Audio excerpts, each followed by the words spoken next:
to the Regular Guys podcast, brought to you by 365 Athletics, with your hosts, Zeke Prado, Gary Rona, Jude Oliva, and Let's go! You're going to do your intro after? Yeah. So when you're like, this is Zeke Prado. I'll just come like this. What's up? Hey, what's going on? TV land, we're like, TV land. I'm bringing you in the fourth wall here. Okay, you guys ready? Yes, sir. All right. What's the name of the show? Oh, hey, what's up? Welcome to the Regular Guys with your hosts, Zeke Prado, Jude Oliva, Gary Rona.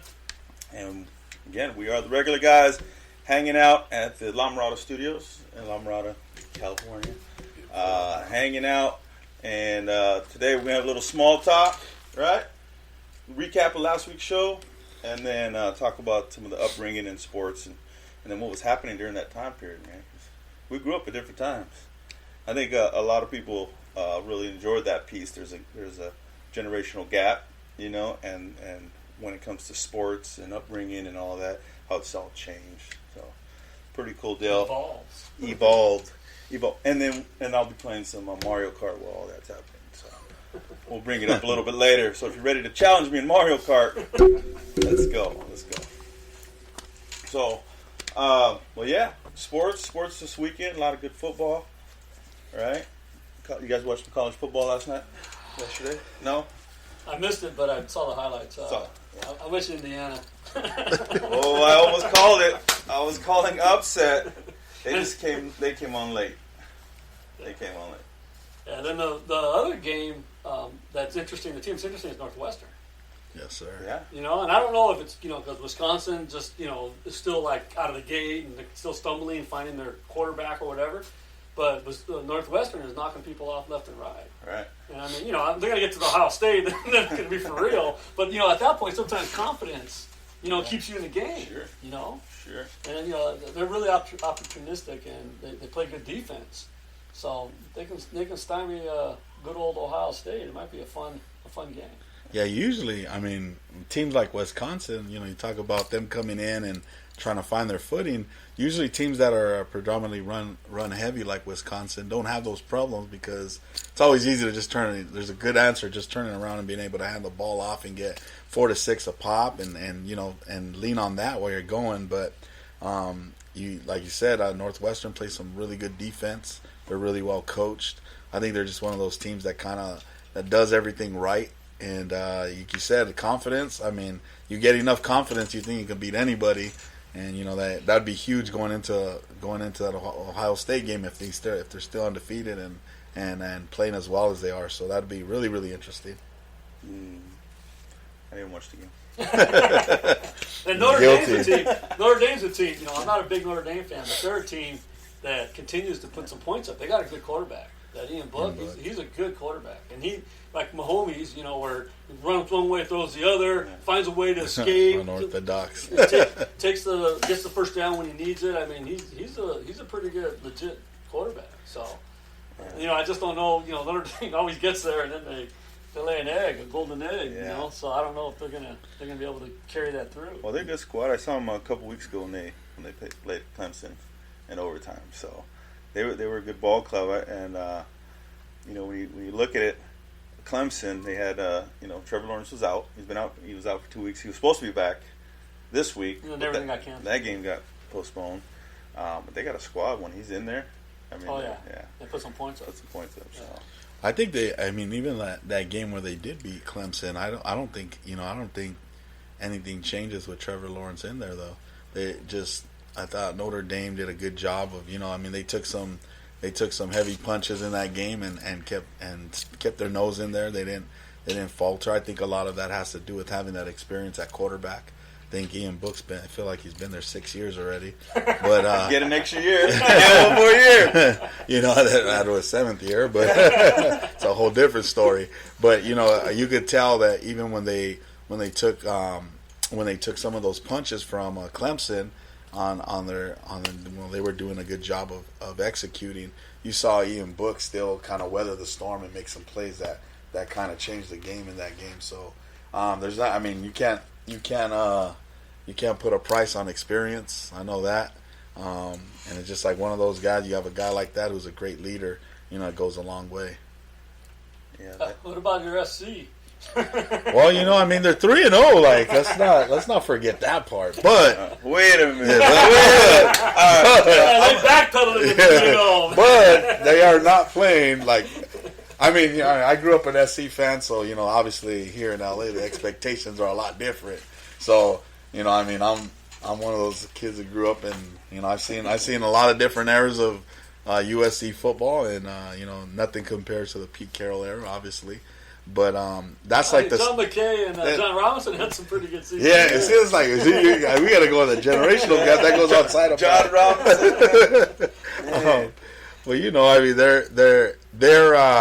they're not playing to their. For being honest, they're not playing to their potential.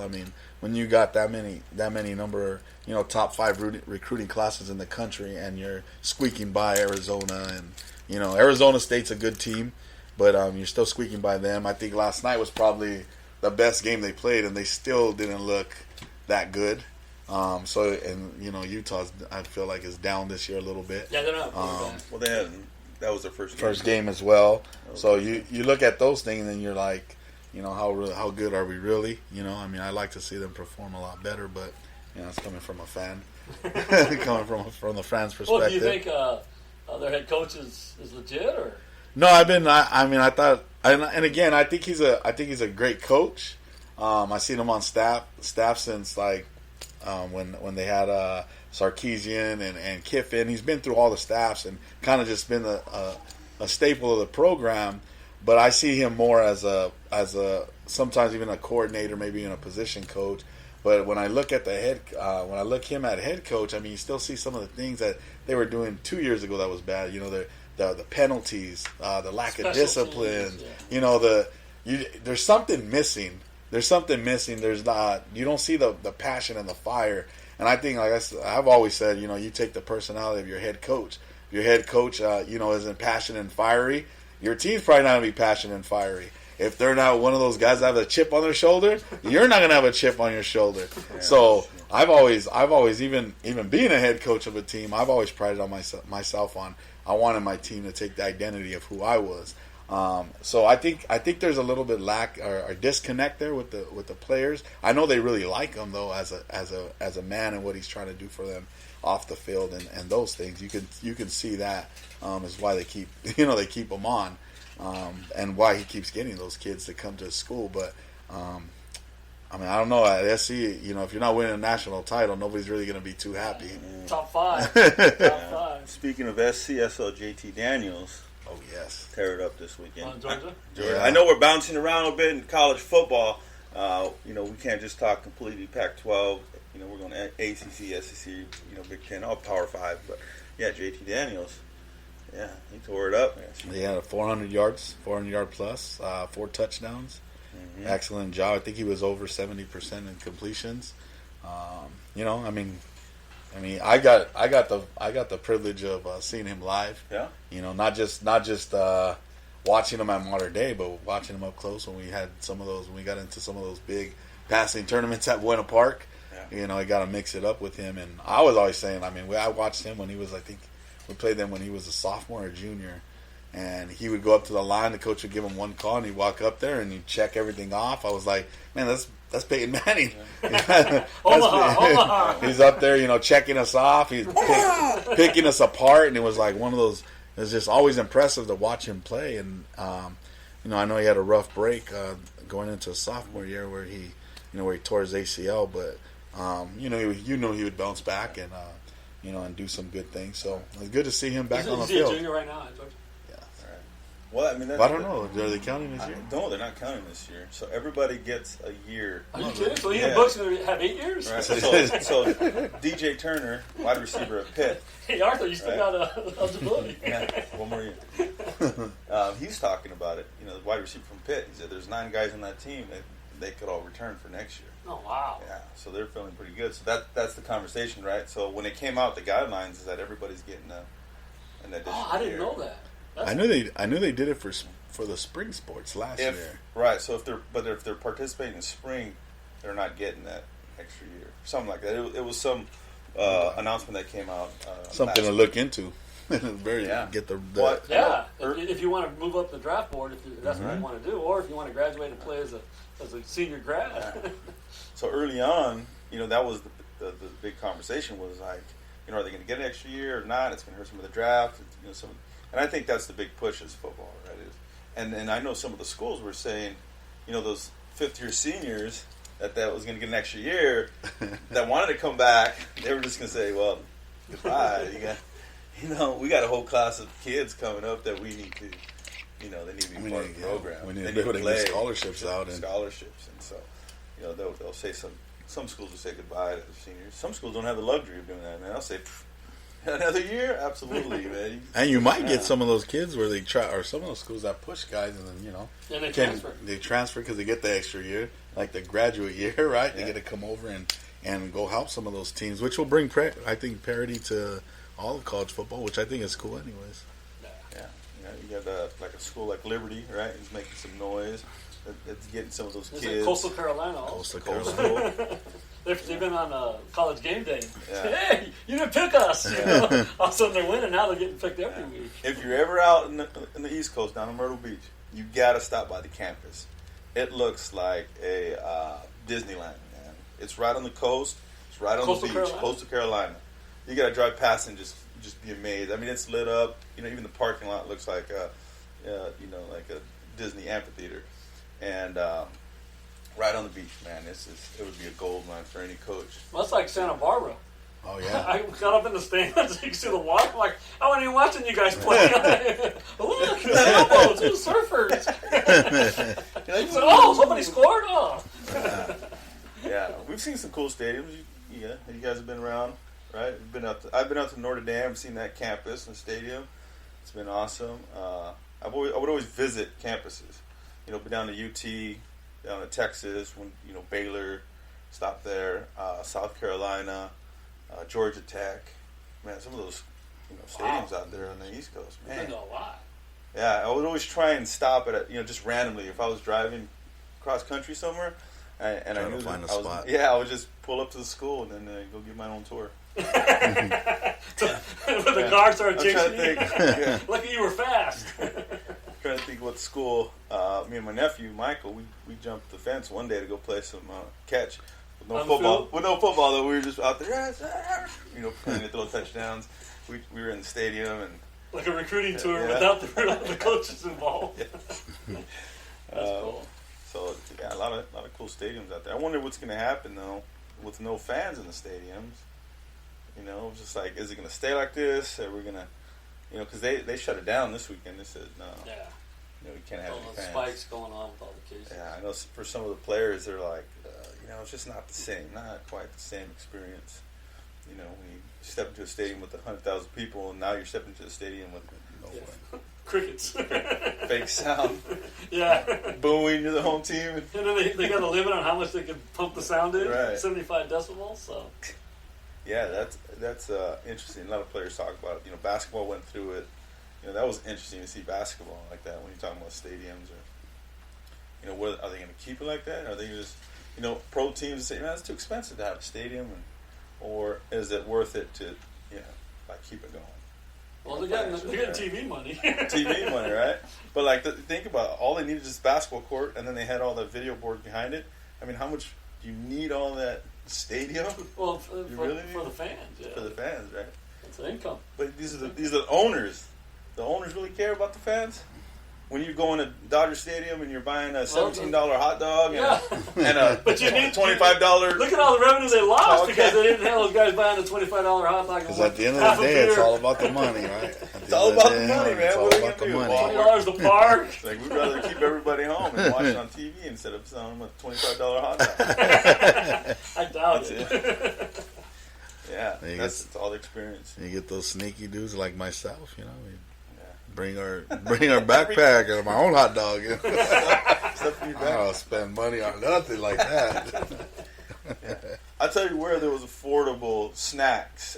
It wasn't a stadium, but it It was, Roby Rebel. yeah, your local Pop Warner football Those team. nachos are a little overpriced themselves.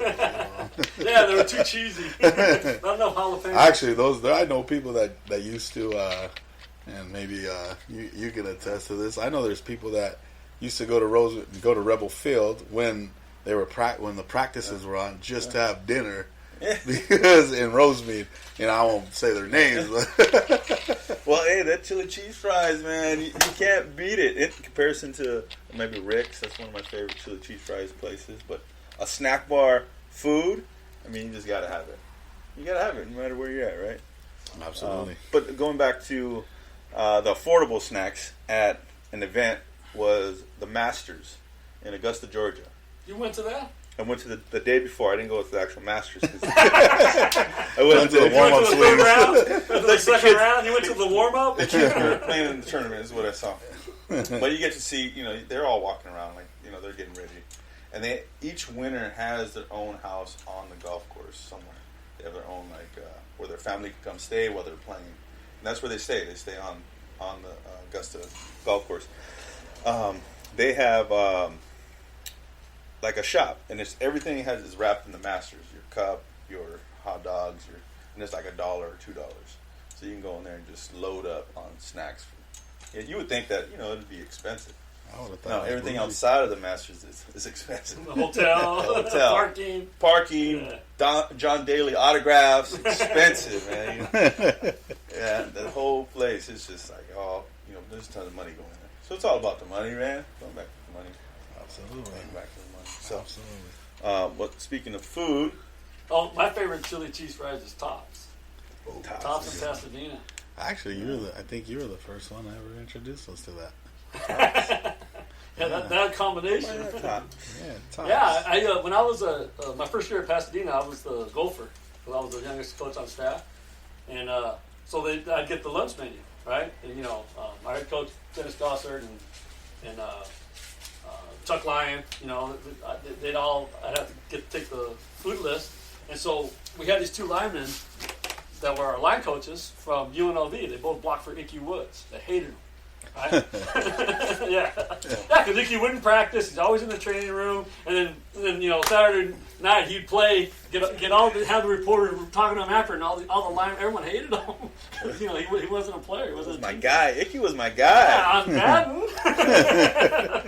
You couldn't tackle him. Tecmo Bowl. No, it wasn't Tecmo Bowl. What was it? Tecmo Bowl. Bo Jackson was everyone's guy.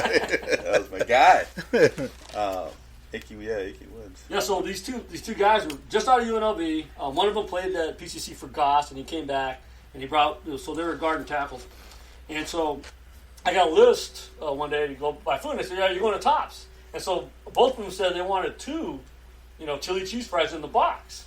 I had never been to Tops. I didn't know what it was, right? So they were telling me they wanted 2 each. I brought 1 and 1, and I almost got killed. Don't mess up a big man's order. Can't shortchange a lineman. I came back, and I'm looking at all this food, and I put it on the table, and everyone grabs their stuff, and so the 2 linemen they get 1 box each. One of them grabbed 2. The other one's looking around, and they're like bears. Right? It's like, where's my 2 boxes? And I said, I got 2 boxes. They said, no, get your butt back over there and go get me 2 more. I had to go back and grab 2 more. So they split 2. I came back. I swear, I came back. I just started opening my sandwich and started to eat. Right? I look around and they were done with the second box. I started 3. I think it was 3 scoops, and it's like a whole box of food.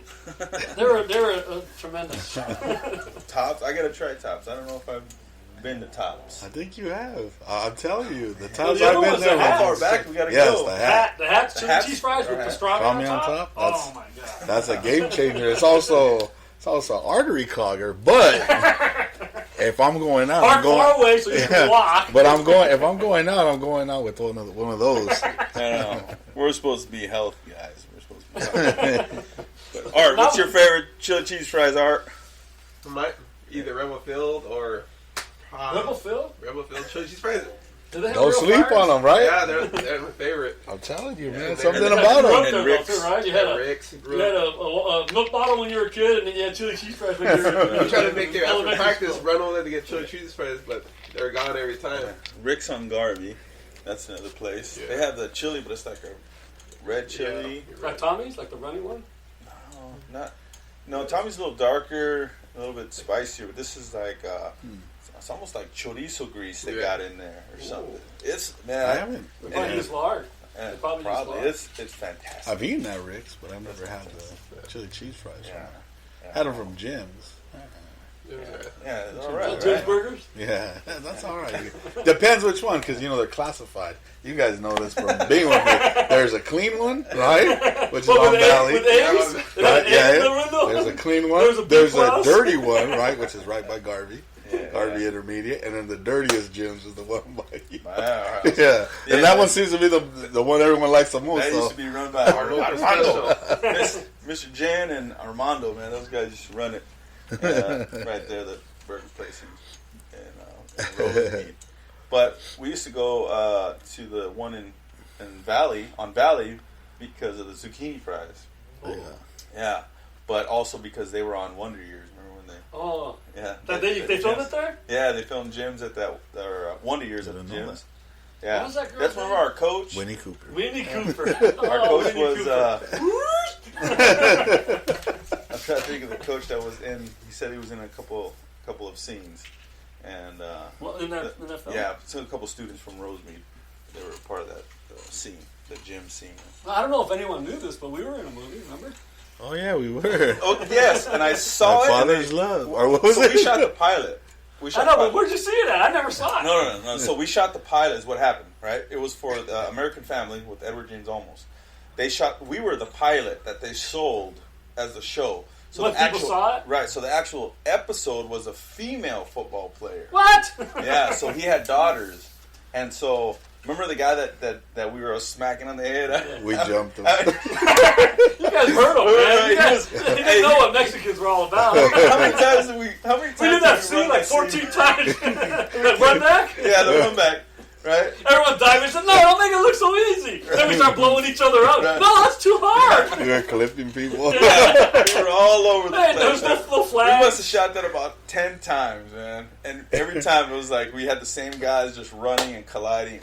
It was a pilot that we shot for American Family, and when I ended up seeing it, like I said, it was a girl, it was a female, so they had switched all of the characters and everything. But remember, it was, just a pilot.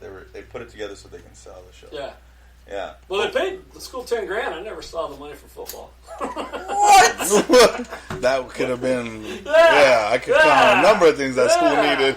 I was like, what do you mean? $10,000. Oh no, it was made out to San Gabriel High School, not the football Not team. the But football. what? Oh my gosh! I never signed a waiver. We were all acting. We were the extras. It was the extra. We got kicked out of practice when they were doing the graduation scene. Remember? Now that was good experience for me because later on I was in Batman versus Superman. He was in Batman vs. No way. Yeah, I was like the backup to the backup scene. What? I was in a back up to the back. See, a lot of people don't know this, but my quarterback at Maranatha, I know this. yeah, Eli Snyder. His dad is Zack Snyder, the mega producer that did that. So he actually it's crazy how this whole thing turned out. I don't even know if the scene was supposed to be like in the regular production of the movie, but we had so when I put you on the when I took over the job at Maranatha, obviously I was the OC as well and the quarterback coach, so I kind of developed a really good bond with Eli. And one day he's like, hey, coach, my dad wants to speak with you. And I'm like, what's going on? He's like, hi. My dad's really not around too much because he's always working. And he's all, but he has time coming in these next couple of weeks. You think you're okay with me with us? Yeah, sure. I didn't know who his dad was. And right before his dad called me 2 days before he met with me and scheduled a meeting. And he told me who he was, but he didn't say, I'm mega producer Zack Snyder. He just said, I'm Eli's father, Zack Snyder, and I'm not. Okay. I came from a different world, so I'm not used to big names like that. So when he showed up, to the meeting, he came in with it. He was in between like going to work and going back and doing those things, but he found time for us. So when he came in and was asking me if there was anything he can do for the program. And when he came in, I noticed he came in with a group of people, and I know who they were. They sat down kind of in the back, but they had like their little notebooks out, and they were writing stuff down. I guess his assistant and things like that. So when I'm talking to him, we're having this conversation, and he told me, I do. He didn't really want to tell. He's a humble man, which was awesome to meet. Somebody so successful and so humble. He really didn't want to tell me who he was, but it came up because he had to tell me he was leaving for work, and this is when this could happen. And I'm super busy because I'm shooting movies. And then when he said that, oh really? What movies have you done? Because I'm not a big like look at movie producers. Really, and then he said, you might have heard of them. He's like, I did the movie 300. I was like, wait, what? The Spartans? Oh. And he's like, yeah, you watched it. I said, man, that's like my favorite movie. And he's like, oh, that's awesome. So I've done that one. I've done Watchmen. I've done Man of Steel. So he's a big Comic-Con guy, right? So he does all these movies. And one of the things when he told me that, I'm like, so I'm sitting back blown away. I'm blown away by his thing. I'm blown away by his by what he does and what he's done in his life. That I'm not even thinking about anything else. But like, wow, I'm meeting this famous movie producer, and he's like, so I got some money I can help help the program out with. And I was like, wow. So I said, well, I would really like to be one of those teams that had chrome helmets. At the time, I think they were just unveiled in the Rose Bowl by Oregon. So I was asking for chrome helmets, and as soon as I said that, he looks at his assistant and he's like, write that down. She starts writing everything down, and he's like, well, what I think we could do? He's like, I'm in the production right now of shooting Batman versus Superman. And I was like, oh, wow, I knew they were coming up with that. I didn't know that it was you. And he's like, so I'm thinking we could probably put a football scene in there where, we use, Metropolis versus Gotham City, so you can see his head racing. And he's telling me that, we'll use the Maranatha logo as Metropolis logo, and we could just do something like that. He's all, you know what, let's meet again in 2 weeks. This is in the summer. We'll meet again in 2 weeks, and I'll have my costume designer come up with something. And I'm like, wow, okay, so looks like chrome helmets are a go. And he comes back 2 weeks later, and they came in. I kid you not. It was myself, the AD, our two ADs at Maranatha. We sat down. I invited him to the meeting. He came in with his, award-winning costume designer, his people and all kinds of stuff. And he comes in, and they had a whole, like the storyboard of what it would look like, how it was going. He also brought in his production guy to show me the video we were trying to do, because we were trying to do a promo video on our program. So he was talking about how they wanted to do all that stuff, and he showed us a uniform, and it was an all Nike uniform because we were a Nike school at the time, and it was like from head to toe Nike, the chrome helmets. I was like, I'm sold. I mean, you give me anything, I'm happy, but that you're gonna give us that? And he's like, well, I'm still in talks with Nike. Long story short, we ended up getting Under Armour because Nike didn't want to do home and away, and that's what he demanded to be in his film. So we ended up going with Under Armour, and yeah, he ended up using those uniforms for the scene in Batman versus Superman. So you got a home and away uniform and chrome helmets? Chrome helmets, cleats, wristbands, gloves, scullies. I mean, everything Under Armour. I mean, girdles, things that we didn't even need. And he supplied 100 kids, and I only had, I think, 60 kids in the program. So we had extra stuff. And then when they shot that, they actually shot that scene at East LA Community College at halftime between ELAC and I forgot who they were playing. But we had played on a Saturday morning. You do that sometimes at Christian private schools. Yeah. So we played in the morning, and we got to go watch. It was Alex Villalobos, who had played for me, was playing at East LA. So I was going to the game anyways. And his dad was like, hey, you're going to be at the game tonight? You're going to be at your guys' game tonight again? So we're shooting, obviously, at halftime. So at halftime, I'm going to find you. You're going to come down and you're part of the scene. And I was like, part of the scene? Like, what am I doing? So I was a random coach on the sideline. So they throw a touchdown, and we were supposed to get all excited. We ain't no football guys, right? We're we critiquing we're everything. Doing this. We're doing this. We're critiquing everything. So it's myself and his son Eli, who was my quarterback, and they shot just like that scene. That's why I'm laughing. Is that scene we shot 10 times? They were shooting it multiple times because the guy kept dropping the touchdown pass. But they kept telling us like, no matter what happens, you need to cheer and be happy. But me and Eli kept messing the scene up because the guy's running a post corner. That guy drops a dime with Clarkson's son, Anton. Anton used to coach at the YMCA. I believe so, and he's a private coach now, Anton Clarkson, who is actually Eli's coach. He's a quarterback in the scene, and he's dropping dimes. The guy keeps dropping it. Me and Eli are like, "Let's go! Come on! What are you doing? Catch the ball!" And they're like, "Cut!" We need Eli and Coach O to cheer. We're like, "Oh man, it's us again." So you guys are actually watching the play. Yeah, so we end up shooting that scene like easily 8 times, and then I'm like thinking it's gonna be this major like scene in the movie, and then it's like if you ever seen Batman versus Superman, it's like when the boss is yelling at Clark Kent about not covering the game. He's yelling at him about not covering the game because he wants to cover the Batman-Superman beef, right? And they're talking to him. There's a TV in the background. And that's what it's on? And that's where it's on, that little scene. So I got to pause the Yeah, you have to pause and rewind it. And then you still might not see me because it just flashes quick and you just see people cheering. But I'm like random coach number 5, I guess. I don't know. all that for... Hey, at least you got on. Yeah. That blockbuster. Yeah. I was asking him if he needed headshots after that, but it didn't work out. My agent will be in contact with you. Did you have representation? I did not. I was my own representation. Where's your SAG card? Yeah. Man, in small talk, how did we get there? We were just supposed to be talking about food. We were talking about movies. We started with food. Yeah, started with food.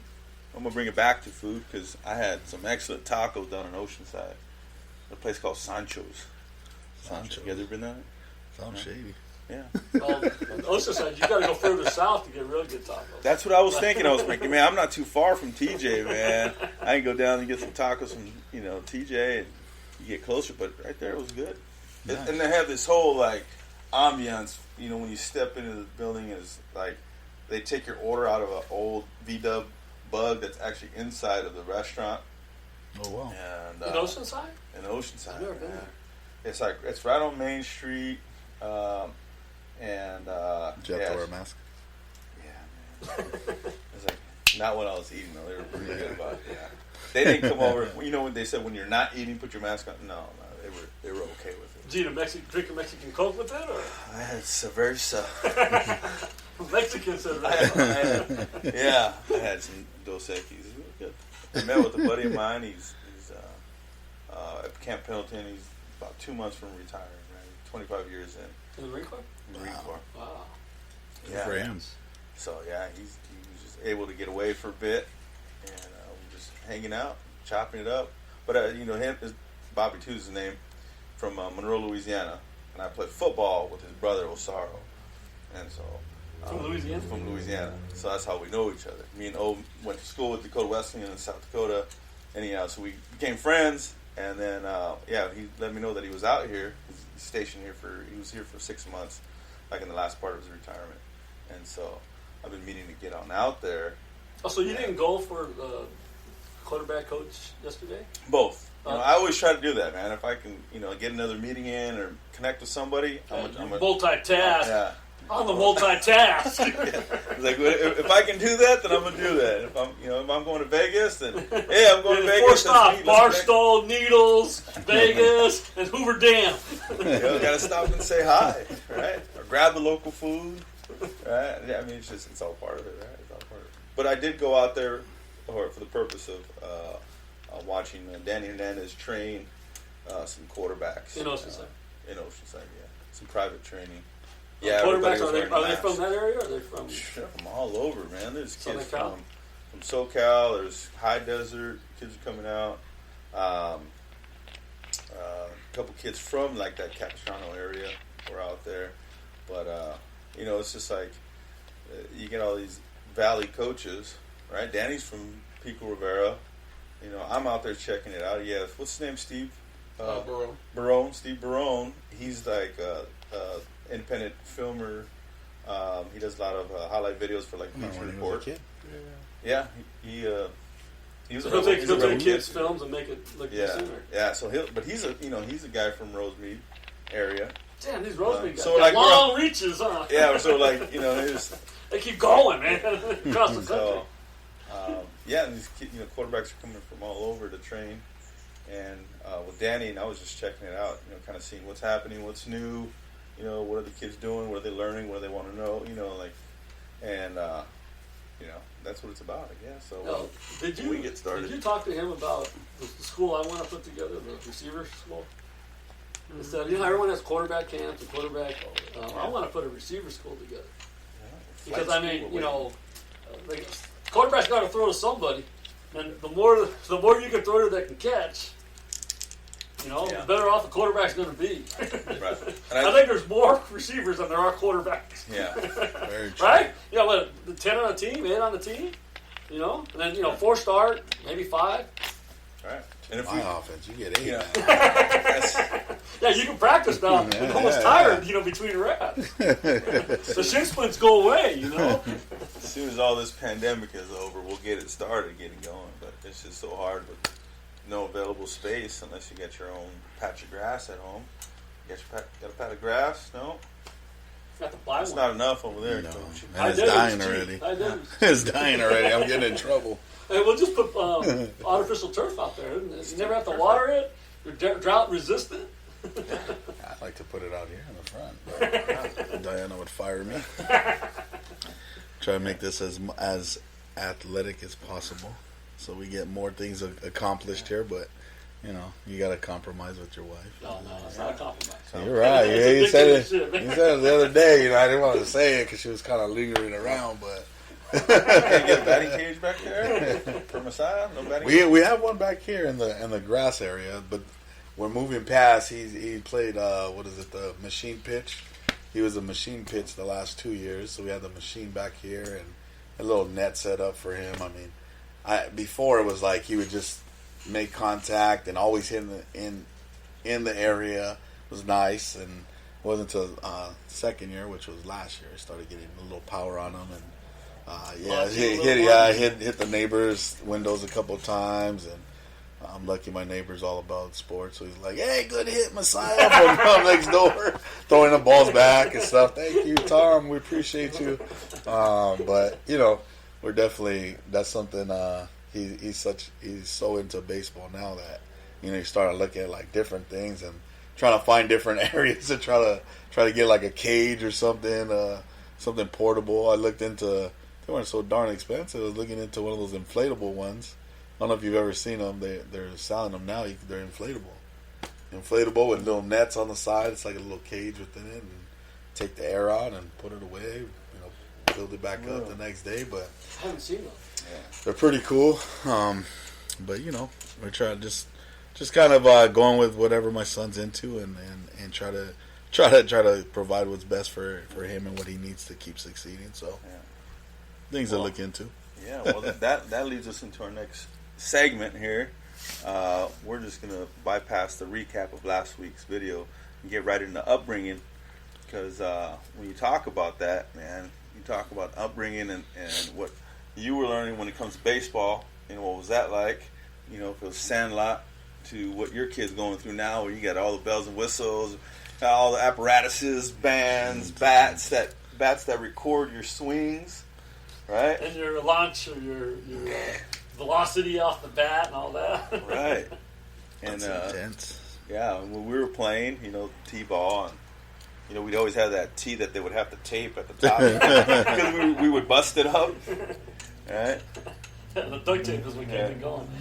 So that upbringing, and even with baseball, and for us, we our baseball switched, at San Gabriel because we had a good program, but then they brought a new group of coaches that just elevated baseball, right? To a whole different level. Yeah, because the Guzman was a professional baseball player, right? And Stan and Lloyd and all those guys, they had played college baseball, so he had that part of it, but then you had a new generation of baseball coaches, right? Which is Wallace Gonzalez, played for the Braves, and then his staff, and they taught us like baseball was here. We weren't playing. Remember you were talking about playing ice cream bowl? Yeah. We used to play reverse baseball. We used to play like backwards baseball, where if you're right-handed, you had to bat left-handed, and then first base was third base, and we would play those games. If you're righty, you had to be a lefty? Yeah. So we would play those games, but when the new staff got there, they're like, "No, we're practicing. Yeah. You're hitting the tires. Yeah. You're taking 100 hacks. Your hands are going to be bleeding. You better go get some work gloves." I remember guys used to show up to batting practice with gardening gloves to take hacks, man. And then they had those posts and tires that they set up. They cut in half. We would just swing and hit through it as many times as possible, and then rotate in the cage, and then it's just like a machine of baseball, which elevated our game. We go from playing the playoff to being a 22-1 baseball team. At one point, or 21-1. I forgot what it was. That's still a lot of wins. We lost in the first round of the playoffs to St. John. Yeah, you're playing some dudes though. Yeah, I remember playing center field and seeing. I think it was like second or third inning. Their cleanup had taken John Grable, a major league pitcher that played for the Pirates for 12, 13 years. Man, he had a long career. Yeah, I remember he's a lefty. And just watching that ball. It went into the wash. I stopped chasing it, man. I right off the bat, and I just watched it go. That was it. It wasn't one of those things where, man, I might make a play at the fence. No, this was out. The minute they took the bat. Yeah, this was out. That was a different league, man. It's a different type of baseball. Because we had been playing, I don't know, low division. We weren't. Well, that year we played Division 1. That's the division you were in the playoffs? For playoffs, yeah. I swear to God, man. That takes little old San Gabriel throwing D1. Yeah, we should have stayed in 6 or 7 and played Yeah, Port Winnie right again. now. Ring. Yeah, well, we had a lot of good ball players on Yeah, you did. that squad, right? Edgar Varela, he's the hitting coach for the Minnesota Twins right now. Oh, really? Yeah, so he played with the Tigers. He got drafted and then went to LA City to play baseball. And then he got into the organization, got into coaching. Who else was on that? Yeah, the big guy. Big Willie. The guy used to put Charlie. him into Charlie used to put him into the wash.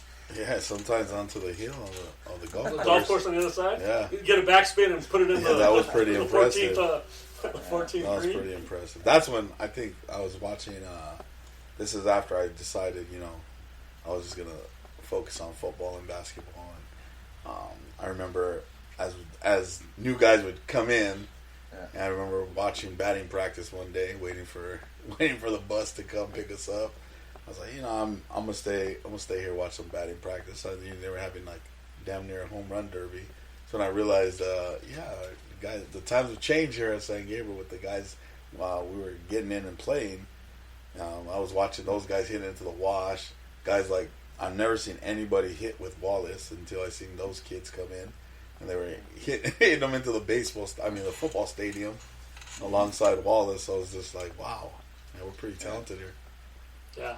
And all that changed, right? So baseball changed. So was it like that growing up? And I'm not putting Coach out here. I'm the old one. I get We know it. he's a generational. He's a generational cat. Let's be honest. So, like, what was it like? Were you showing up with your old Babe Ruth baseball glove?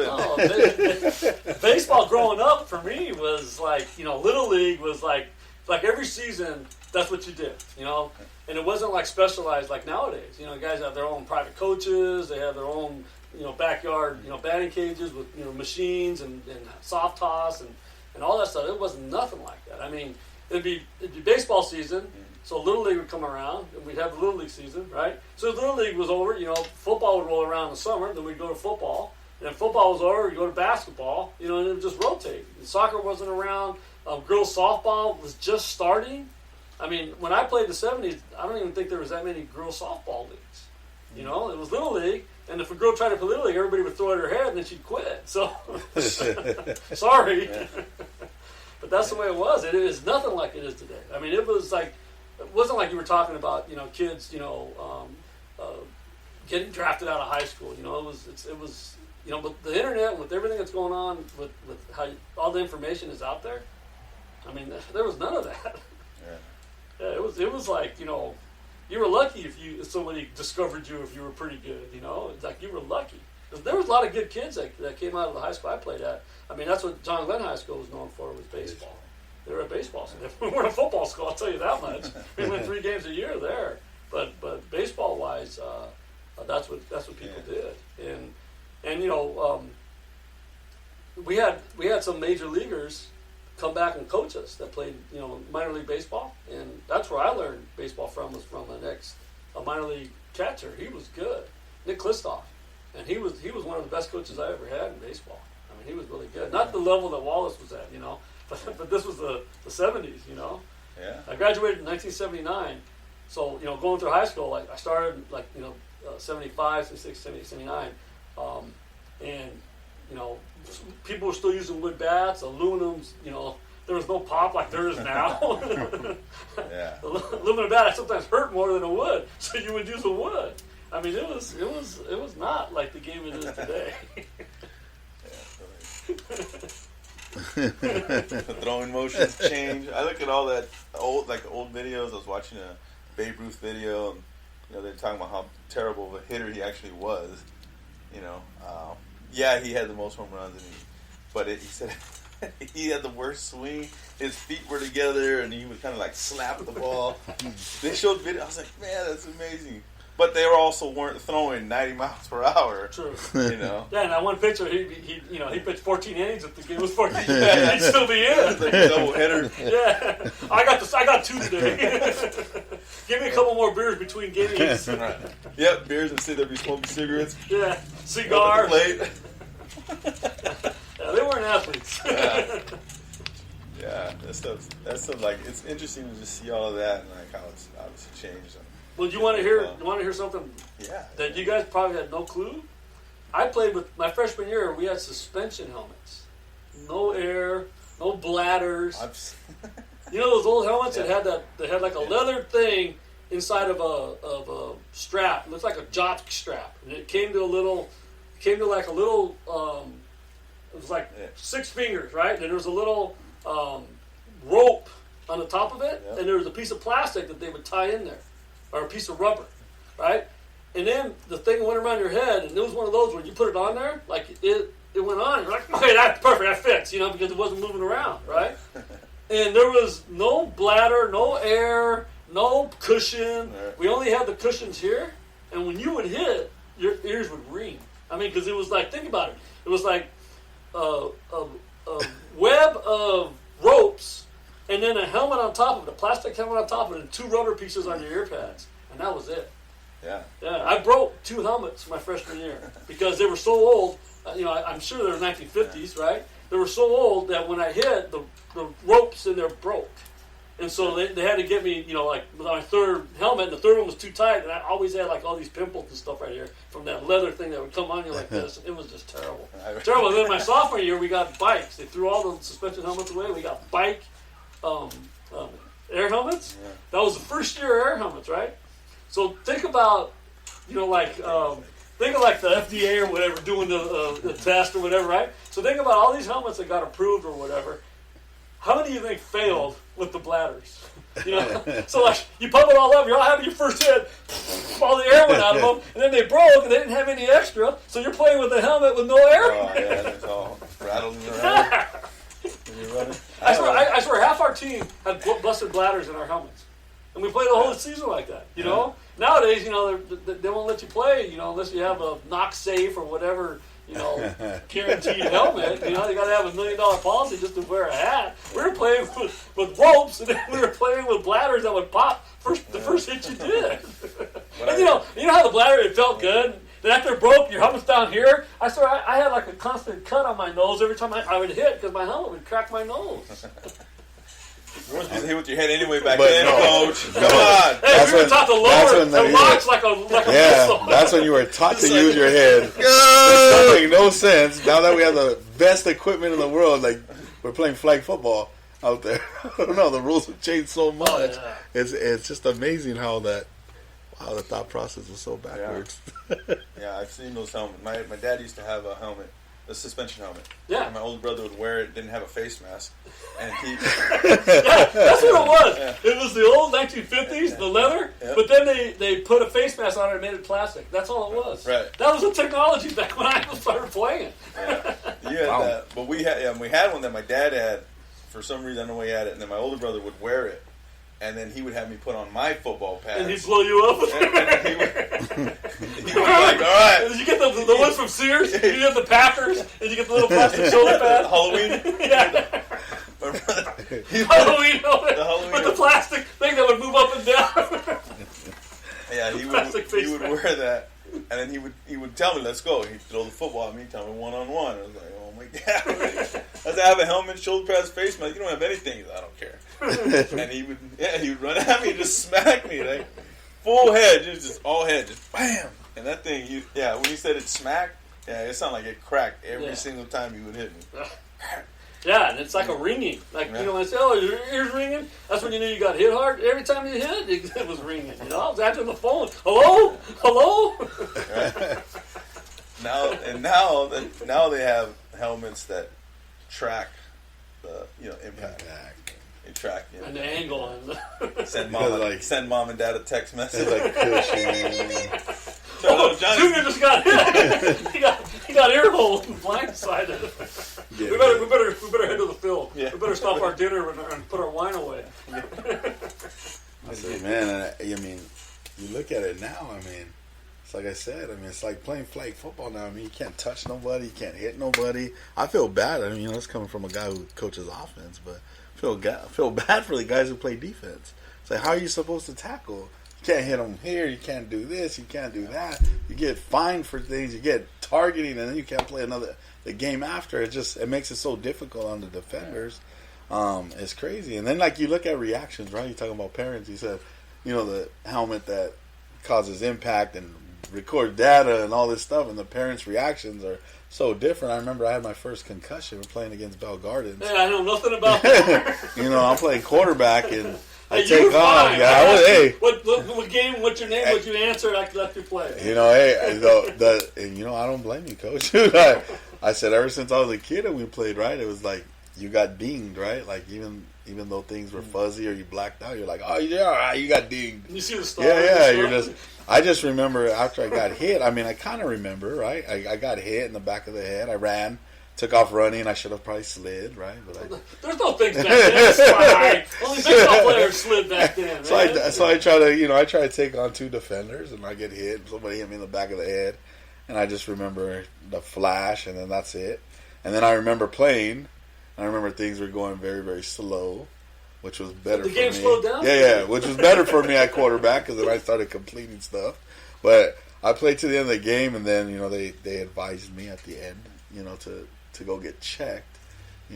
My mom was there, and they advised me to go get checked because I might have a possible concussion.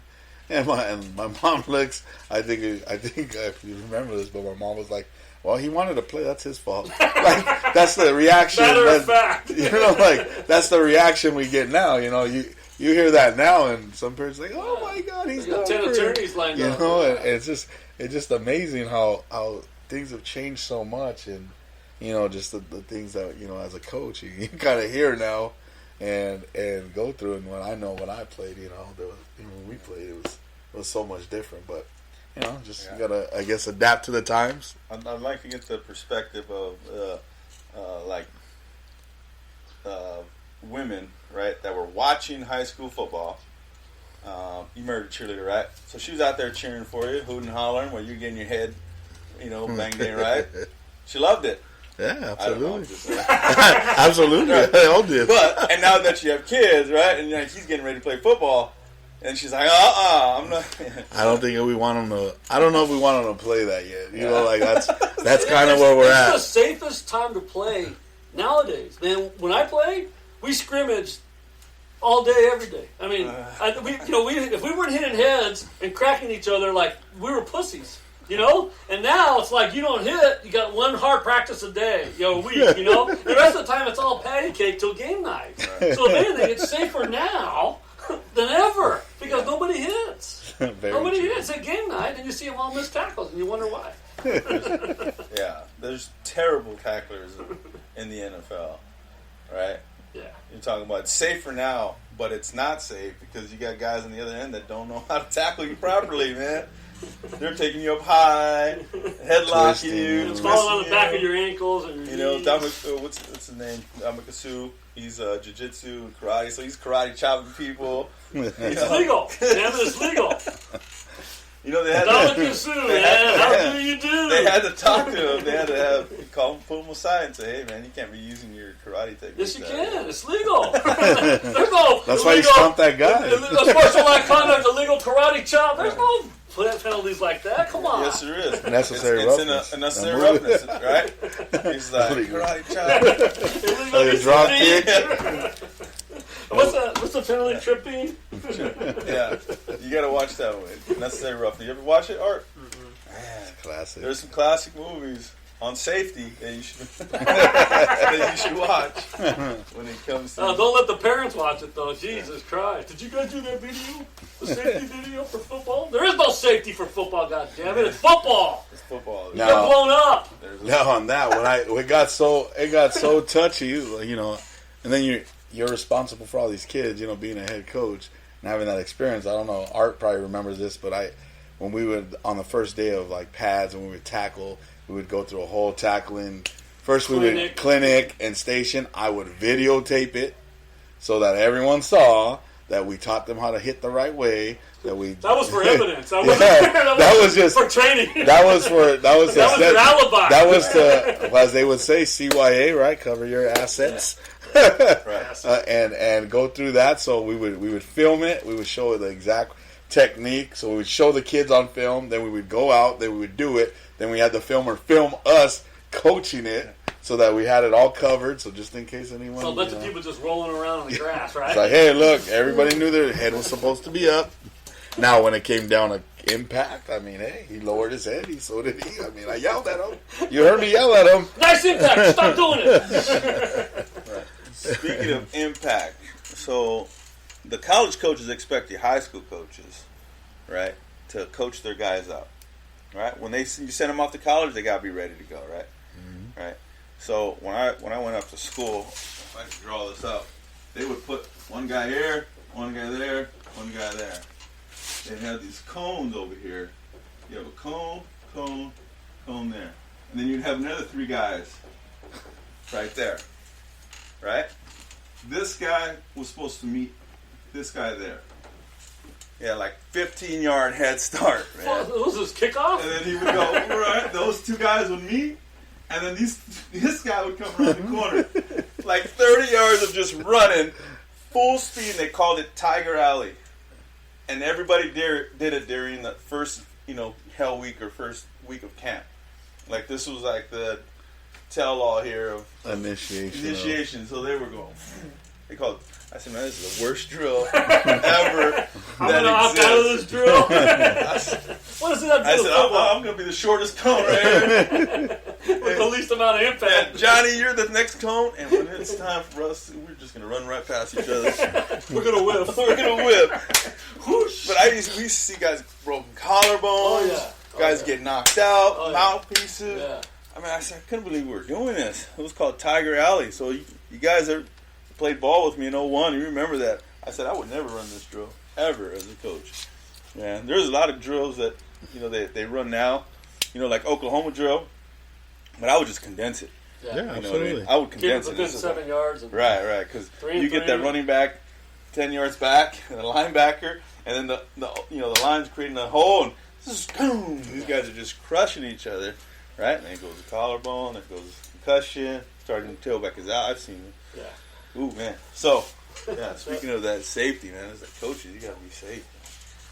I think one of the safest coaches is probably like Pete Carroll, and his techniques. And they tackle well, too. Seahawks and the SC tackle. It's pretty much rugby.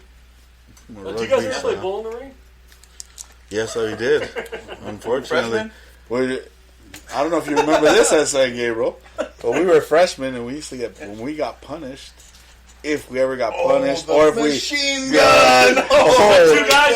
No, the whole team versus you. So yes. So, or if you disrespected, which was hard for us because we were very successful freshman team, and we used to get picked on. Remember that? Obviously, when you're a freshman, everybody gets picked on. We'd go into the locker room, and of course, it was a little bit of a hazing that would go on where the upperclassmen would haze the freshmen.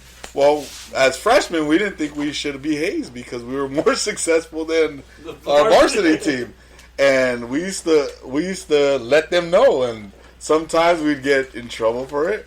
And whenever there was a coach around, the coach would flip out and be like, "Oh, you're tough. All right, you guys are that good. You're tough.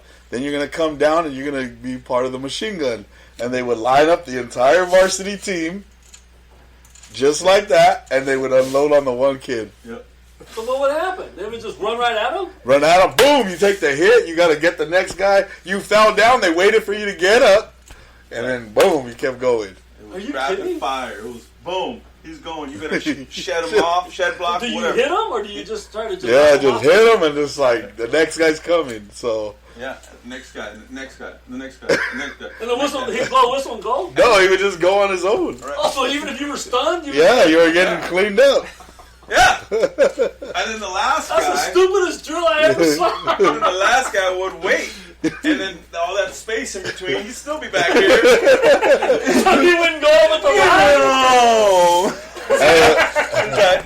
And it was always the meanest dude. It was usually Donut. It was the meanest guy. The dirtiest player would be The last guy. He'd come at 100 miles an hour, And just downhill. And then you wonder why we were the way we were when you walked in. Yeah, you guys hated each other. You guys all wanted to kill each other. You guys would laugh when you knock someone on their ass. Yeah. Wow. So that drills the machine gun. Bull in the Wow. ring. Bull in the ring. We did that one. Good bull in the ring. Bouldering was nothing compared to that. Which is illegal, by the way. Now. That should be illegal for sure. I always loved bouldering when the coaches start numbering you. And you don't even remember what number you were? So he'd call a number out. I would just go and hit the guy. Two guys come out, you're like, 22, which one? wham! 15, wham! I wrote out what number are you? I don't know! I just want to hit somebody. Like what are the coaches thinking? Like how How is that football? How is that football? That's my What is question. football? Hey, they do have that trick play where they come out in a line and they go Yeah. line up. That's what that is, but it isn't you go jump off sides and blow the other guy The up. swinging game. What is it? Swinging game? What? Wiggly wiggly. What about? No, Daffy Duck. That'd be tough. What about our first couple years?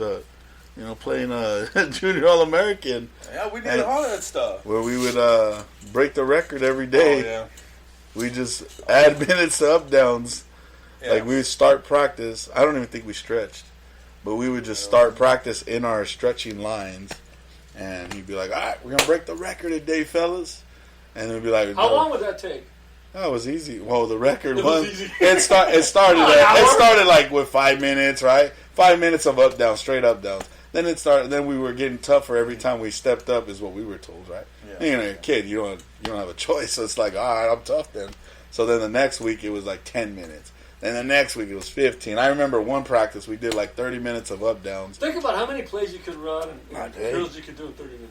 Yeah, I know. Instead of We didn't have very many players though. Oh, okay. Then you got him. We You had- got him in. We had 32 blast, 33 blast, 38 and 39 sweep. toss right, toss left. No system. It was just Just like, hey, Just you're gonna tough. line up here. Tough. You're gonna line up here, and then we're gonna go that way. All right. Sounds good. Let's go. Go. Can you remember like the guys what they look like doing up downs? You know, Legs don't even get up The anymore. linemen would just lay there and then just try to. And the whistle go again, just fall. yeah. They never got off their belly.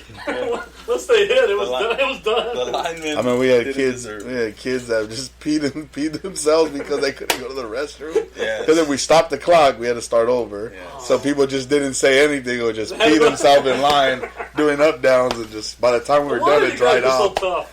The smell too. Yeah. That was bad football, but It was Well, hey, it's part of you talk about upbringing, right? It's That's part of our upbringing. Part of the upbringing. Think about. I know, and all these guys get mad at us when we yell or get tough. Just shit, we got the shit kicked out of us, man. We were Burma Row, Bull in the Ring, freaking, what was the other one we had? Goal Line Crunch. Back then, the Happy Days was big, and they had these two guys called Malachi Brothers, and they did the Malachi Crunch, where they were in a car derby, right? And then they would both say, all right, Malachi Crunch, and the other brothers said, Malachi Crunch, and then they would pick one car, and then they would crunch it, with their big car. And so our coaches loved that, and so they had this one drill where they put two guys here, one guy there, and they go, Malachi Crunch! And they blow it when they thought someone was a pussy or something. Malachi Crunch! Right? We're like, shit, Arona! And I forgot what that Pinky Tuscadero. So they say, Arona, you're Pinky! So that was what the Malachi brothers were trying to kill Pinky, and Fonz went in there and saved her or whatever, right? And got his car blown up, and she won the thing. But so whoever was Pinky was the one that got crunched. So they were like, Arona, you're Pinky! So, fuck, I'm Pinky. So he's like, they're getting the Malachi brothers, wham, the Malachi Crunch. Yeah, talk about, TV and influence of TV. 70s, man, that was tough. That's tough times. Tough times growing up. Yeah, all this shit's illegal now. You do that, you get sued. They take your house, your car, your wife, everybody. Take your kids, sell them to Mexico, Yeah. It's Trump leaving them in cages. Yeah. I'm not talking about politics. We're going to stay away from that. Politics, but that guy, man. Yeah. He's like, the thing. It's like, you just said, confirmed, yes, that's happening. You just confirmed that was happening. For a long time saying no, it wasn't happening. Now you confirmed. It's unreal. You guys are bizarre. But yeah, the upbringing for us, I think when I was growing up, having, I guess, to me it was always like they were rough, tough coaches, or guys. They were just tough guys. Like that was their personality, and that came out in the sport, and that taught us. It wasn't like, hey, you have to be manly men. They were just like, hey, we're the way we grew up. We're kind of rugged, and so that they passed that on to us. They always call it the lunchbox guys, right? Yeah. The first football team I played on was in 6th grade, and it was flagged for the elementary school, right? And we had this one coach. The 5th and 6th grader went undefeated the year before. And I signed up too late, and I didn't get to go because they already had enough guys. So then my 6th grade year, my first year actually playing organized football, and it was flagged. And our coach, when you made a mistake, he'd tell you to bend over. You bend over, he'd turn up behind you and kick you in the ass. Whack! Right? So it's like, we'd be at school making fun of each other. When someone would mess up in class, 2 + 2, 7! Bend over! All the football kids would say, bend over, like you're a dumb shit. You're going to get your ass kicked. That was like my first introduction to football, right? And so he would love, he's an ex-high school player or whatever, so he would love when you would hit and flag, you weren't supposed to hit. So he would give you credits for bend overs if you blew someone up. So I learned to blow up guys that I was going to tackle with a flag, even in games, and he would love it. So we'd watch. We had the old 8mm film, and his dad would film us, and we'd go watch the film. When we get a blow up, he said, you got saved 2 kicks, So you were getting credits, I learned all about credits and the banking, right. Getting my ass kicked in football. That's the lesson you learn. Finance lessons. Also, if I do 2 things good, I get 2 back. Now going back, I mean, obviously, Zeke was talking about having that tough, coaching or those tough guys. Like you said, I don't think any of them ever did things, maliciously. They just, that's their era, how they came up, and they had to, display that to us. And I think I didn't start. I was like you, a lot like you, Coach. I didn't start playing till later on. I think Zeke, we were very similar. We didn't start playing till I think what was it, 6th grade? We played tackle. Yeah. When we played Rebels. 5th grade. 5th or 6th. Yeah, somewhere around those lines. So we were a little bit late to the party. There was kids that had been playing since they were little, and they already knew the whole thing about tackling and the whole pads and everything. So I know when we got there, I think that was one of those common bonds we shared that ended up making us really close. Like we both didn't know what the heck we were getting into, you know. They give you a cup, you're like, hey, I got no card. You know, and it was one of those deals that get a story. was one of those deals, you know, that first year playing and doing those things, you know. And I came, you know, and I know I think I shared with you a couple of times, Coach, but like I was two different people, you know. When I was a lot younger, I mean, a lot of people don't know this about me, but I was a really, you know, I was a troublemaker. I got in a lot of trouble. and obviously, one of the reasons I didn't sign, like, I wasn't one of those kids that was like, yeah, put me in football. I didn't know anything about. I mean, I played the sports in the streets, right, with all the gangsters and stuff like that on my block, but never, you know, nothing organized. It wasn't like a passion, like, hey, I want to play this year. It was like one of those things somebody told them to do for me to keep me out of trouble, and it was a family friend who was one of our coaches, and he, I don't even remember Pocho. There was a guy, I don't even know his real name. he was Roseman, you get a nickname. Everybody gets a nickname. So he was really close to our family, so he had told them like, hey, you should stick him in football, like put him on our team. He's the age I coach. Put him on our team. We'll straighten his ass up. And so it was one of those where it was like, I kind of got forced to play. So I was out there, and I mean, I like sports, so it didn't bother me, and I was never scared of hard work. So all right, I'll do this, whatever. We're going through, and one of the things that I'm you know, going through and teasing now and talking about, like, we did those up downs and stuff like that.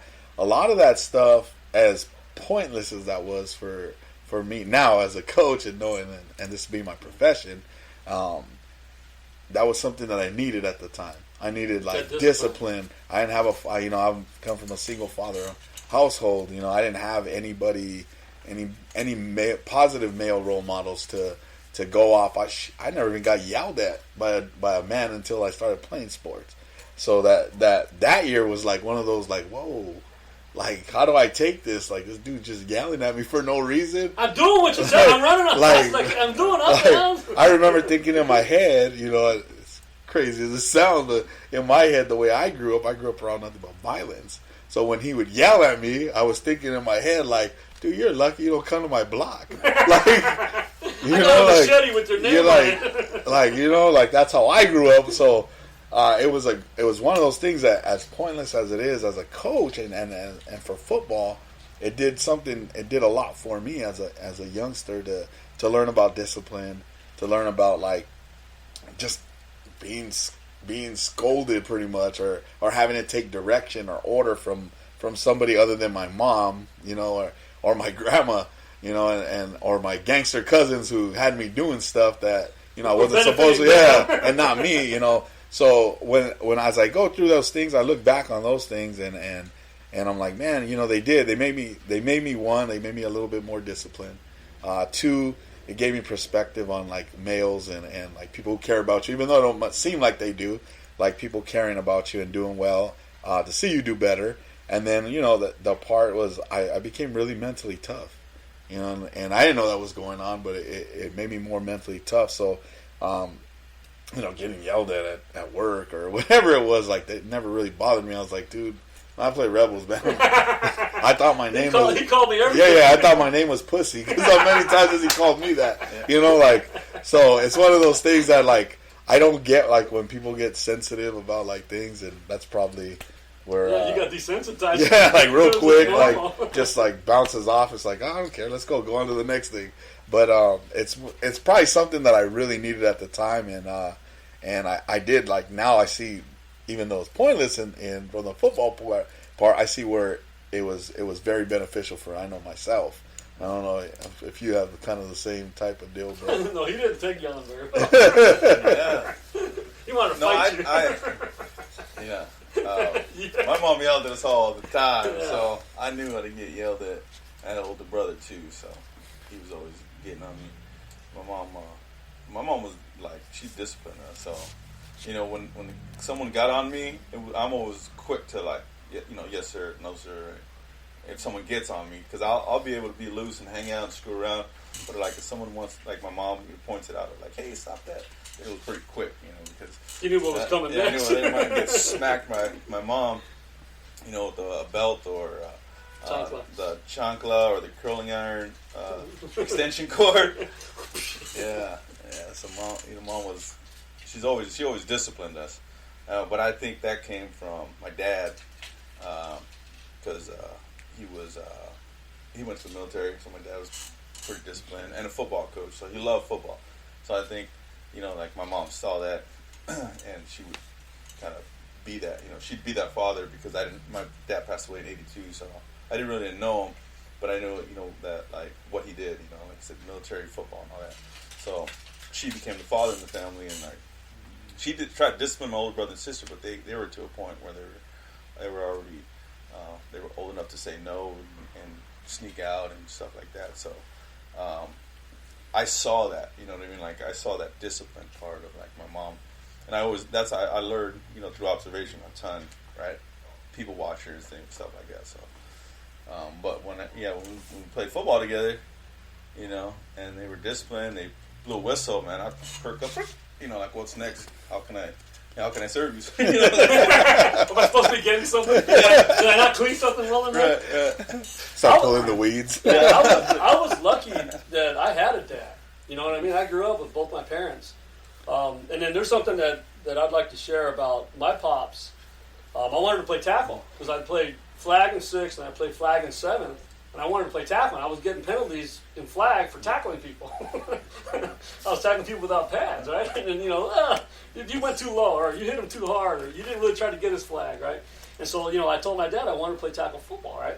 So Norwalk has that Norwalk Santa Fe Springs Pop Warner, and there was the Norwalk Lancers, like Norwalk High School. They all went to Norwalk High School. And so my dad went to go sign me up. And so I was in I guess it's 14 under, because I was in 8th grade. And so I went to sign up for the 14 under team, and they told them, when I went to sign up, that, they're already full. Their team's full. And they'll put us on a waiting list, and then, if they get enough players for that waiting list, then I can play. Right? And my dad's like, well, we don't even try out or whatever. No, we already got our team. Right? So, they were like that. So my dad worked in Long Beach. Right? We lived in Norwalk. And in Long Beach, my dad ran a store, and one of the drivers was a bread driver, and his kid played in the North Long Beach Panthers. And they needed kids. They only had like 12 kids, and they needed players, or else they were going to cancel the season. So my dad was talking to this guy, and my dad said, yeah, I tried to sign my kid up. He wants to play tackle, but Norwalk said, we're full. We don't need you, right? And, not even seeing who I was, what I could do, right? So this guy tells him, well, come to North Long Beach. We'll take anybody we can get, right? So my dad said, okay. So here's what my dad did for me to play tackle football. He'd leave to work like at 5 in the morning, get there at 6, work till about 3 or 4, right? Drive home, right? And in North Long Beach, he worked in the store in Long Beach, like right down the street from where we practiced, right? Jordan High School, right off of Cherry and the 710. That's where our home field was, and there's a park right behind it. That's where we practiced, right? So he'd go to work, drive home, pick me up, right? And then take me to practice at 5 o'clock, right? And then we practiced. He'd be there the whole time we were practicing. He couldn't leave, right? And then drive me home. And he was a baseball guy. My dad came to the United States as a boxer, as an athlete. So he boxed. And that's how he came to the U.S. legally. And so he knew boxing. He could fight like a son of a gun, right? And he knew baseball. He was a really good baseball player. But he didn't know football that much, and he would watch it, and he was starting to learn it, right? But he didn't know it that much, so he didn't coach me, in football. So we would drive all the way to Long Beach for football. And he'd do that, 3 days a week, 4 days a week that we practice, right? And then Saturdays, the games, we'd go out there. And that's what he did for me to play football. Cool. Yeah. Sacrifice. Yeah. And I mean, like if you weren't ready to go, and think about it right now. You get up, go to work, you work all day, right? And you come home, and sometimes he would eat dinner, sometimes he'd take a burrito on the road, while he was taking us, because he was there during dinner for practice, right? And I'm thinking about it, sometimes you'd be in a bad mood, sometimes you'd be pissed off because you weren't ready to go, sometimes you'd forget your cleats and you have to practice with tennis shoes, and he'd scream at your ass, when he was in the field, he had to go apologize to the coach because idiot son forgot his cleats, right? So, I didn't think about all that shit, as a kid, right? And to think about what a parent or somebody does when they do stuff like that, everything that they're going through, just to get you to go play your sport. If someone, these kids nowadays, and so like I didn't appreciate it until I started coaching, and I started doing stuff for kids that I knew that didn't have parents or money or whatever, and I would buy them cleats and gloves or whatever, right? Or how much is the physical? $25. All right, here, give this to your mom. Go get a physical, right? So stuff like that I did because I knew, and I realized after what my dad, the sacrifice that he did to do that. Think about it. He was gone all day, and part of it was because I was practicing. Yeah. It was fun though. Awesome. I was fun playing football. Tackle finally getting pads on. Yeah. My mom made the sacrifice. She'd go to work from 8 to 5 at Mervin's, and then get off work, and then come down, pick me up, and then pick me up at 8 o'clock when practice was over. I think it was. I'm not sure. We started at 6. 6 to 8. 6 to 8. Yeah, 6 to 8, right? 6 to 8. That's tough for a single mom. My mom. Well, when I first started, obviously it was recommended I play, so I started doing that. So the first couple of weeks, I got dropped off. So they would organize a ride for me to get dropped off. Once we got pads and stuff like that, and as I got older, my mom was always working 2 or 3 jobs to make sure we were okay. So we didn't always have her. My grandma wasn't. She never drove. She wasn't in that. So there was times where I would literally, I don't know if you ever noticed, I would be like drenched before I even got to practice because I would just put everything on and just run from where I lived to Rebel Field. I would run there. I would jog there.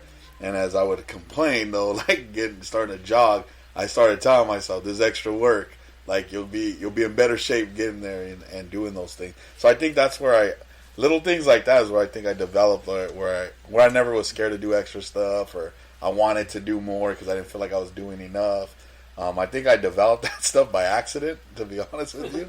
And the mother of invention. Yeah, or watching my mom, work extra jobs to make sure that we can have cleats or things like that. Like I know she had picked up a job at the Coliseum, when they had the events and games and stuff like that. And we were asking, how can we get another job? Like, we already don't see you. And she'd be like, well, so you guys are okay.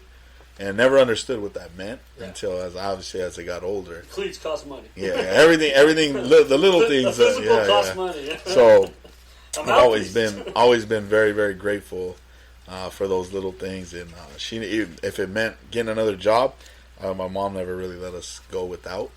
Obviously, we had limits. She'd tell us, "Hey, we can't do that," like the Letterman jackets and stuff like that. Hey, well, I didn't even ask.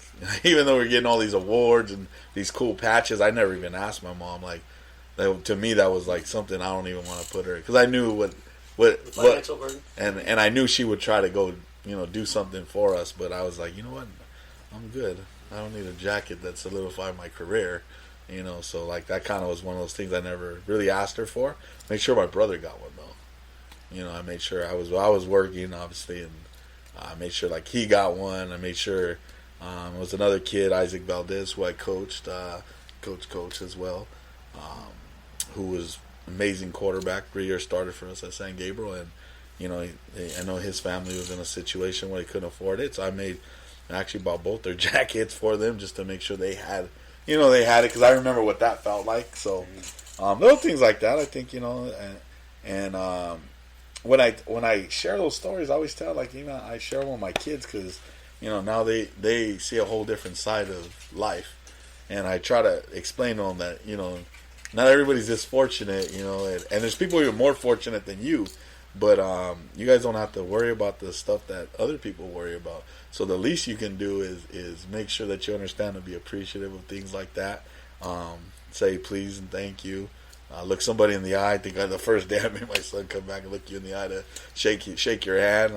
Little things like that go way further than anything else you can get materialistic wise. So I think, obviously, Art knows those were some of the biggest things that we talked about in our program when we coached them. But those are all things that I think that you learn as you get older, and you want to make sure that everybody has those skills and things going through. Hey, do you remember some of that stuff, like look people in the eye and how to shake hands? Well, I grew up with it just because of playing football, and like I said, getting coached up by Coach O and Coach Oliva and my own. That's fine. We're both coaches.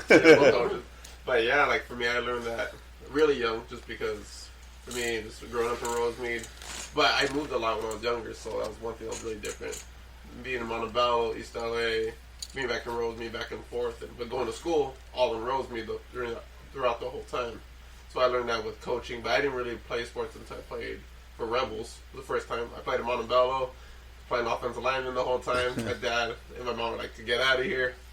Moved to Rosemead Rebels, then I found out I got coached by my whole family, which is a whole different dynamics. My dad, ADs, godparents, just like that. But yeah, just like with playing with football and going to Rice Elementary School, Temple, having those type of coaches, learning just shake hands. But for me, I didn't really get to talk until my freshman year of high school, actually. So I went to go to Dakota Wesleyan, where my uncle was teaching me how to shake hands and stuff, which is like for me and stuff. I always grew up with sweaty palm hands, so for me, I'm like, I'm not gonna shake no hands. I'm like, yes sir, no sir. So like more vocal in that type of way. But yeah, but without playing the youth sports, I mean, I would have learned any of that stuff. You guys remember making you guys wear ties? Yes. With the little ass jersey.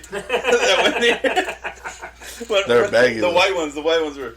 We had the new blue ones, but we didn't get the white ones, right? So they had the little hoochie tie, right?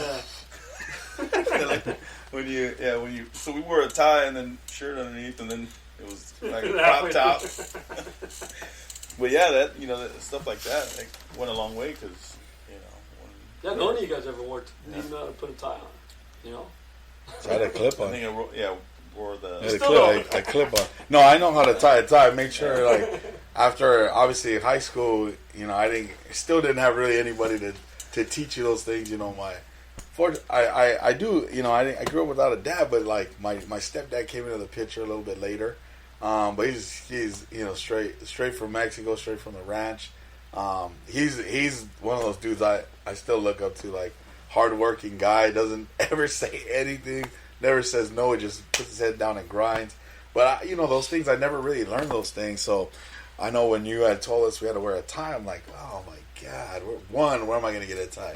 Two, I did a lot of stuff that was foreign to these guys. Like two, when I do get this tie, what am I going to do with it? Like, I don't know how to tie it. My mom don't know how to tie it. So my mom, being the problem solver she is, she said, hey, I got you a tie, and we don't have to ever worry about you wearing it because it's a clip-on. So I was like, let's go. All right. Problem solved.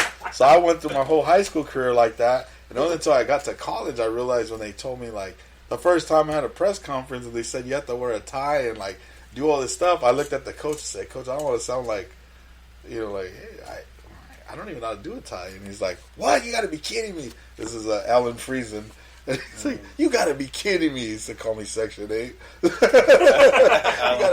got to be kidding me, Section 8. You got to set the imagery for Alan Friesen, though. He's a big bald-headed coach with a big chew dip in all the time. So when he talks to you, it's like chew dip spitting all over you. Don't wear a white shirt, right? I believe from what I remember, he's from Colorado, originally from Colorado, but he's not your typical Colorado guy. He grew up in the inner city of Colorado, so he knew how to talk to us like all us inner city kids. So that's why he used to call me Section 8. And you got to be kidding me, man. Come here. Let me show you. I'm going to show you this one time and one time only. So he taught me how to do a tie, and I was like, all right. So I kept practicing in his office. I eventually got good enough to do my own. And believe it or not, like that's something that ever since I'm like, every man should know how to do a tie. It's unacceptable not to know.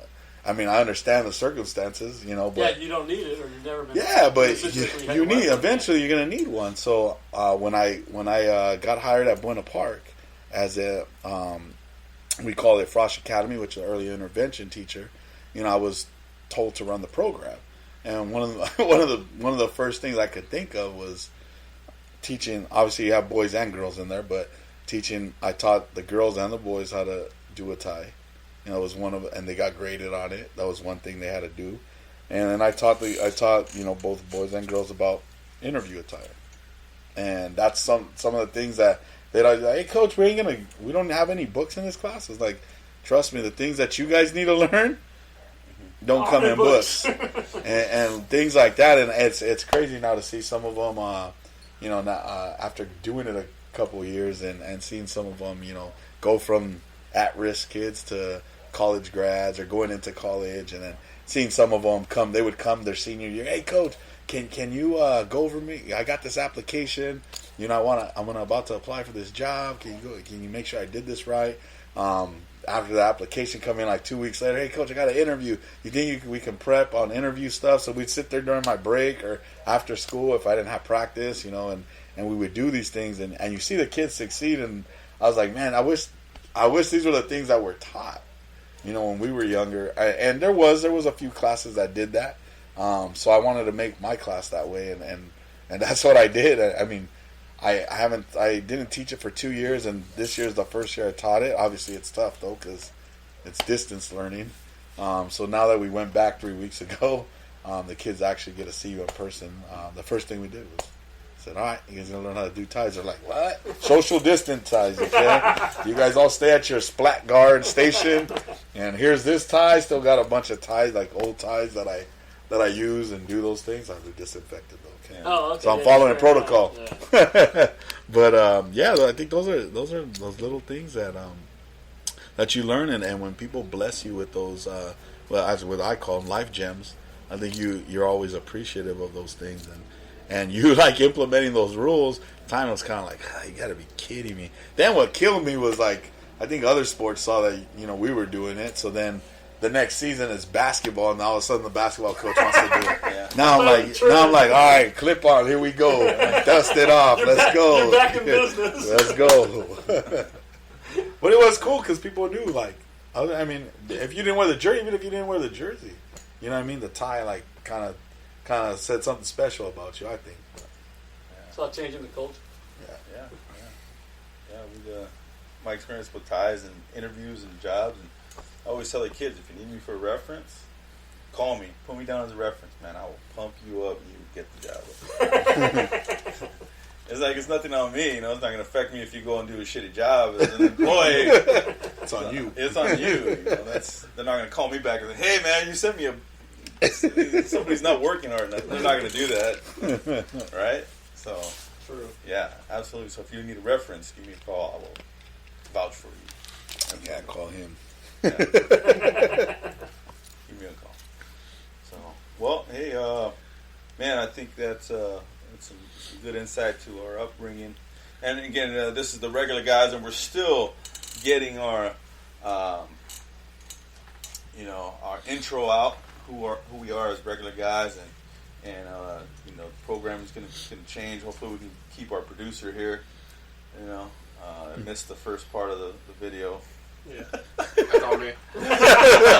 That's on me. But we got the audio, so don't worry. It's a podcast. PowerPoint. The video is secondary. Pictures. Yeah, pictographs and be like stick man. And this is what we saw in the courtroom For the first part. So, yeah, man, it was good covering what we covered today. Just had some small talk on sports and food, and then just covering our upbringing. So, tune in again to the podcast. This is episode 2. I'm going to work on having some segments and kind of breaking up this video, man, so we can get it out smaller segments so you can actually listen to the whole thing. Because I know we had some people listen to actually the whole 2 hours. That's of how the long we podcast. The first one was 2 hours. That's So like a feature film is 2 hours. 2 hours. So I'm going to try and break it up in 20, 30-minute segments, and so we can get get the podcast out there. And then we appreciate any other feedback. I know that there's a lot of people listening and watching. I think we're up to let's say about 50 people. Right? With 50 more people than we had when we started. So that's a start, and we appreciate all the feedback, all the the text messages, or hey, that just the insight of what you saw in your perspective. Because again, we're the regular guys just hanging out, talking about regular things, and getting our perspective on it. And well, if people are offering suggestions, ask questions like, what do you want to hear, or what do you want to talk about, or what do you want us to talk about? Because I'm sure everybody out there, you have more followers than anybody that I've ever met that I know personally. But like ask the questions like, how did you learn to do this, or how did that come about, or I heard about this or that story, and we'll talk about it. Yeah. So All right, man. Other than that, Art, give us the outro. There's no outro. Just stop recording.